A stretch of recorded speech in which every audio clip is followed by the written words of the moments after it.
গাড়িকে 5,000 টাকা করে আমরা জরিমানা করেছি।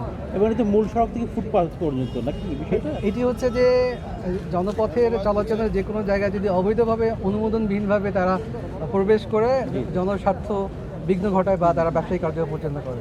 আচ্ছা, আমরা একটু জানতে চাই যে এখানকার যে বাজার কমিটির যিনি সভাপতি বলছিলেন যে দুজন ইজারাদার আছে, জুম্মন এবং আরেকজন ইজারাদার, এই দুজন ইজারাদারের কাছে তারা টাকা জমা দেন এবং সেই টাকাটা সিটি কর্পোরেশনের কাছে যায় পার ডে 1,16,000 টাকা। এখানে ইজারাদার কে আছেন আমি ঠিক নামটা মনে নাই। আচ্ছা, এখানকার ব্যবসা একজন ইজারাদার কে আছেন ইজারাদার ঠিক কে আছেন এটা আমার নাম বলতে পারছি না। তবে যেটি হচ্ছে যে আমি তো বলেছি যে ফ্লাইওভার নিচে দুটি অংশে এটি ইজারা দেওয়া আছে সিটি কর্পোরেশন থেকে।